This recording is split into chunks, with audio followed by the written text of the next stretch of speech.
എന്ത് ആര് കാണാൻ? നമ്മളെ വീട്ടുകാരെ കാണുള്ളൂ. കൊള്ളാലടാ മലയും പുഴയൊക്കെ. ഈ വയലുവാരം ഇങ്ങനെ പോകുന്ന കാണുമ്പോഴേ നല്ല വ്യൂ കേട്ടോ. അവിടെ നിന്ന് സൂര്യൻ. അതിവിടെ എല്ലാ സ്ഥലവും ഉണ്ടോ? എന്തോരം വയലാ ഉള്ള അല്ലേ? അതായത് കേരളത്തിൽ നിന്ന് കുറച്ച് കിലോമീറ്റർ ഇങ്ങോട്ട് മാറുമ്പോൾ തന്നെ ടോട്ടൽ കേരളത്തിന്റെ സ്ട്രക്ചർ മാറാൻ. നമ്മളിപ്പോൾ ഇങ്ങനെ നമ്മൾ യാത്ര സഞ്ചരിച്ചുകൊണ്ടിരിക്കുന്ന സ്ഥലത്ത് തന്നെ, അതായത് സെക്കൻഡുകൾക്കുള്ളിൽ അല്ലെങ്കിൽ നമ്മളിങ്ങനെ കിലോമീറ്ററുകൾ പാസ്സായിക്കൊണ്ടിരിക്കുമ്പോൾ തന്നെ ചിലപ്പോൾ 1 കിലോമീറ്ററിൻ്റെ ഇപ്പുറത്തുള്ള കൾച്ചർ ആയിരിക്കില്ല തൊട്ടടുത്തുള്ള കൾച്ചർ. കെട്ടിടങ്ങൾ മാറ്റം, വീടുകൾ മാറ്റം, ആളുകളുടെ ഡ്രസ്സിങ് സ്റ്റൈല് മാറ്റം. മാറ്റങ്ങൾ ആസ്വദിച്ച് പോകാൻ പറ്റുന്നവർക്ക് ഇങ്ങനെയുള്ള യാത്രകൾ എപ്പോഴും നല്ലതാണ്. ഞാൻ ഫിലോസഫി പറയുന്നു തന്നല്ലേ, കുഴപ്പമില്ല. ഇതാണ്ട ഇപ്പം നീ കാണില്ല, വയൽ മാറിയിട്ട് ഇപ്പം തെങ്ങിൻ തോപ്പുകളായി. തെങ്ങിൻ തോപ്പുകൾ മാറിയിട്ട് പിന്നെന്താണ്? വാഴപ്പണകളായി. സോറി, കാടാണ്. ഇങ്ങനെ പലതും ഇങ്ങനെ മാറിക്കൊണ്ടിരിക്കും. പെട്രോൾ പമ്പ് ഉണ്ടോട്ടാ ഇവിടെ. ഒരു 4 രൂപയുടെ കുറവുണ്ട്, വേണമെങ്കിൽ കയറി എണ്ണ അടിക്കാം. എന്താണ് നിന്റെ അഭിപ്രായം? നല്ല മുമ്പാണ്. നല്ല മുമ്പ് എങ്ങനെയാണ് നീ തിരിച്ചറിയുന്നത്? സ്ട്രക്ചർ കണ്ടു കഴിഞ്ഞാൽ എങ്ങനെ നല്ല മുമ്പ് മനസ്സിലാക്കാൻ പറ്റും? പട്ടികളൊക്കെ വഴിയിൽ ഇങ്ങനെ നിൽപ്പുണ്ട്. നീ എടുത്ത് ചാടുന്ന എപ്പോഴും സൂക്ഷിക്കണം. കാരണം എന്താണെന്ന് വെച്ച് കഴിഞ്ഞാൽ വണ്ടിക്കൊന്നും പറ്റാൻ പാടില്ല. നമ്മുടെ ഒരു രാശി വെച്ചിട്ട് വണ്ടിക്ക് പലതും പറ്റും എന്നാണ് എൻ്റെ വിശ്വാസം. സോ ഇവിടെ യാത്ര ഇപ്പോഴാണ് ത്രില്ലിലേക്ക് വന്നേക്കുന്നത്. അതായത് വണ്ടിക്ക് ചെറിയൊരു കംപ്ലൈൻറ്റ് ഉണ്ടോ എന്നൊരു ഡൗട്ട്. വേറെ ഒന്നുമല്ല, അതായത് ഇവിടെ നമ്മൾ ഓട്ടോമാറ്റിക് വെഹിക്കിളാണ്. ഇതിൽ ന്യൂട്രൽ ഡി ഡ്രൈവിംഗ് മോഡ് അല്ലേ? ഡ്രൈവിംഗ് മോഡൊന്നുമില്ല പറയുന്നത്. ഇതിൽ ഡി വീഴുന്നില്ല. അതായത് ന്യൂട്രൽ ഡ്രൈവ് ചെയ്യാൻ പറ്റുന്നില്ല തന്നെ. അതായത് നമ്മളൊരു ചെക്ക് പോസ്റ്റിൻ്റെ അവിടെ, ചെക്ക് പോസ്റ്റ് അല്ല, സ്പീഡ് ഡൈവേർട്ട് ചെയ്ത് അങ്ങോട്ട് പോകാതിരിക്കാൻ വേണ്ടി ഒരു ബോർഡിൻ്റെ അവിടെ കൊണ്ടുവന്ന് തൊട്ടടുത്ത് വന്നപ്പം പിറകിലൊക്കെ വണ്ടികളുണ്ടായിരുന്നു. വീഡിയോ എടുത്തില്ല. വണ്ടികളുണ്ടായിരുന്ന സമയത്ത് ഇത് തന്നെ ന്യൂട്രൽ മോഡിലോട്ട് പോയി. അത് നീ ന്യൂട്രൽ ആക്കിയ വണ്ടി സ്ലോ ആക്കിയപ്പം തന്നെ ഇത് ന്യൂട്രലിലോട്ട് പോയി. പിന്നെ ഡ്രൈവിംഗ് മോഡിൽ ഒരു വിധത്തിലാവുന്നില്ല. പിന്നെ ഒരു പോലീസുകാരൻ വന്ന് തള്ളി തന്നു. അതാവും ബേക്കിൽ എല്ലാ വണ്ടികളും കൊണ്ടൊന്നും നിർത്തിയിട്ട്. അപ്പോൾ വീഡിയോ എടുക്കാൻ പറ്റില്ല. ഓണടിയാണ്. ടെൻഷനായിട്ട് നമ്മൾ ഒന്നും ചെയ്തില്ല. പക്ഷേ ഇനിയും നമ്മൾ പോണ വഴിക്ക് എന്തായാലും വഴിക്ക് എവിടെ വേണമെങ്കിലും ഡ്രൈവിംഗ് മോഡിലോട്ട് വീഴാതിരിക്കാം, ന്യൂട്രലായിരിക്കാം. ഇപ്പോഴാണ് നമ്മുടെ യാത്രയിലൊരു ത്രില്ല് വന്നത്. സാധാരണ നമ്മൾ ചെയ്യുമ്പോഴും ഇങ്ങനെയുള്ള വള്ളികളൊക്കെ എന്ത് പിടിച്ചാലും എന്തെങ്കിലും ഒരു വള്ളി ഞാൻ പ്രതീക്ഷിച്ചിരുന്നു. പക്ഷേ ഇത് നല്ല വള്ളിയാണ്. വേറൊന്നുമല്ല, അവിടെ ഈ വണ്ടി ഇങ്ങനെ പൊക്കോണ്ടിരിക്കുകയാണ്. പോകുന്ന വഴിക്ക് ദൂരം പിറകിന്ന് ഹോണടി ബഹളം. ഒരു പോലീസുകാരൻ വന്ന് തള്ളി മാറ്റി ഫ്രണ്ടിലോട്ട് ഇട്ടിരുന്നു. വീണ്ടും അവൻ ന്യൂട്രലിൽ നിന്ന് ഡ്രൈവിംഗ് മോഡിലോട്ട് വീണ്ടും ആയി. വീണ്ടും വണ്ടി മുന്നോട്ടെടുത്തപ്പം വീണ്ടും ന്യൂട്രലായി. അവസാനം ഞാനും വെളിയിറങ്ങിയിട്ടിരുന്ന് തള്ളി. അങ്ങനെ കുറച്ച് മുന്നോട്ട് വന്നു. ഇപ്പം ഇനി പ്രശ്നമില്ലാതെ വീണ്ടും പോകുന്നു. നീ സ്ലോ വലുതായിട്ട് ആക്കണ്ട.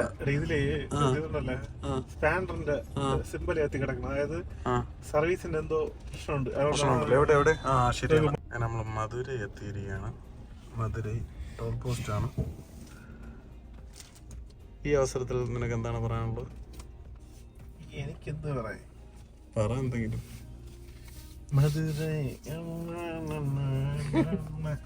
അവൻ ഈ അവസരത്തിൽ പാട്ട് പാടാനാണ് തോന്നുന്നത്.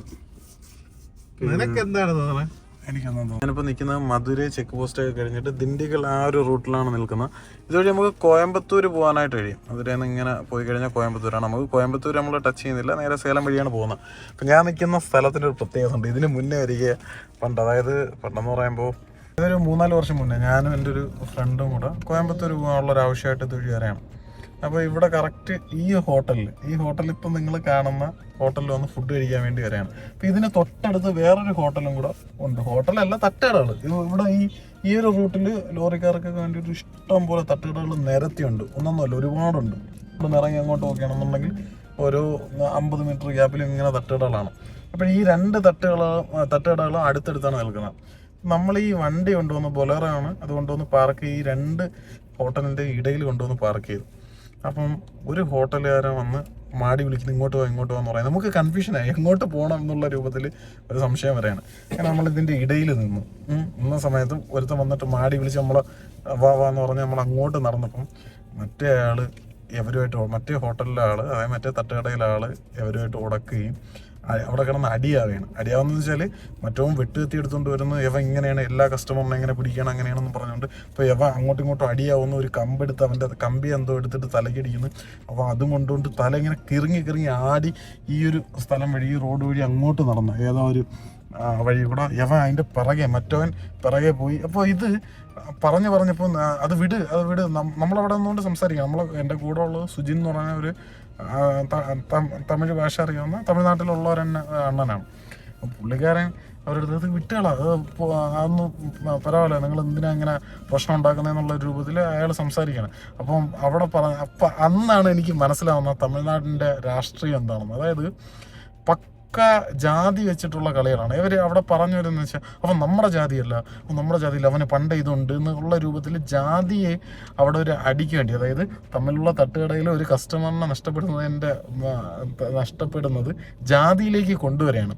ഇപ്പം ജാതി വെച്ചിട്ട് അവൻ നമ്മുടെ ജാതിയല്ല, അവൻ മറ്റേ ജാതിയാണ്, അവൻ ആ ജാതിയാണ്, അവൻ ആ സ്വഭാവം കാണിക്കുന്നത് എന്നുള്ള രൂപത്തിൽ അവിടെ. അപ്പം ഈ തമിഴ്നാട്ടിലെ സുജനമ്മ പുള്ളിയെടുത്ത് പറയണത് എന്ത് ജാതി, പുള്ളിക്ക് അങ്ങനെയൊന്നുമില്ല. പുള്ളി ആ രീതിയിൽ അവരെ സംസാരിച്ചിട്ടും ഇവർ എന്താ പറയുക പോയിട്ട് ലാസ്റ്റ് കുറേ കഴിഞ്ഞിട്ട് ഈ പോയ ആളങ്ങ് ദൂരെ പോയി, അതിൻ്റെ പിറകെ 2-3 പേര് പോയതിനു ശേഷം അവൻ അവിടെ അടിച്ചുകൂട്ടിയെന്നൊക്കെ പറഞ്ഞിട്ട് ഒരു ഭയങ്കര അഭിമാനത്തോടു കൂടി തിരിച്ചു വരുന്നു 2 പേര്. എന്നിട്ട് നമ്മളവിടെ കുറച്ച് നേരം നിന്നിട്ട് നമ്മൾ കഴിക്കാതെ ഇറങ്ങിപ്പോയി. അപ്പം അങ്ങനെ അതേ ഹോട്ടലിൽ ഇപ്പോൾ കഴിക്കാനായിട്ട് കയറുകയാണ്.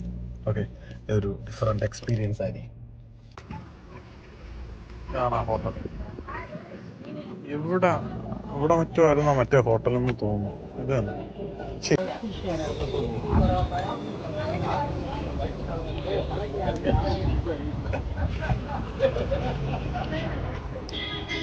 അവിടെ ഞാൻ പറഞ്ഞതുപോലെ അവിടേക്കും വേറെ തട്ടുകടകളുണ്ട്, അങ്ങോട്ട് ഓരോ തട്ടുകടകളുണ്ട്. ഓക്കെ,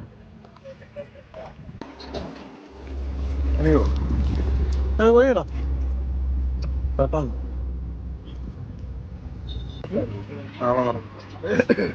പറയണം അതെ പറ.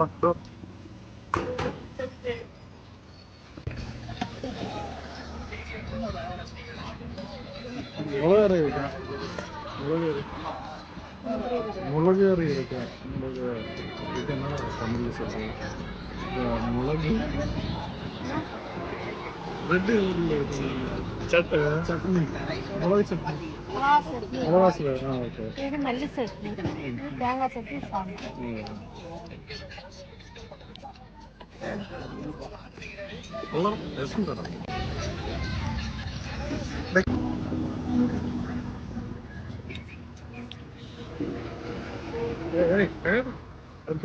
എന്തായാലും നമുക്കൊരു റൂം സെറ്റ് ചെയ്യാൻ വേണ്ടിയിട്ട് അവർ നല്ല രീതിയിൽ കഷ്ടപ്പെടുന്നുണ്ട്. ഇപ്പുറത്തൊരു റൂംസ് അവിടുത്തെ റേറ്റൊക്കെ തിരക്കി അവർ തന്നെ വിളിച്ച് സെറ്റാക്കിയിട്ടുണ്ട്. അന്ന് 2 ഹോട്ടലുകളുണ്ടായിരുന്നു, അതായത് തട്ടുകടകൾ. അവർ തമ്മിലാണ് അടി ഉണ്ടായിരുന്നത്. പക്ഷെ അതിൽ ഏത് തട്ടുകടയാണ് ഇപ്പം നിലനിൽക്കുന്നതെന്ന് എനിക്കറിയാൻ വയ്യ, കാരണം കുറേ ആയില്ലേ വന്നിട്ട്.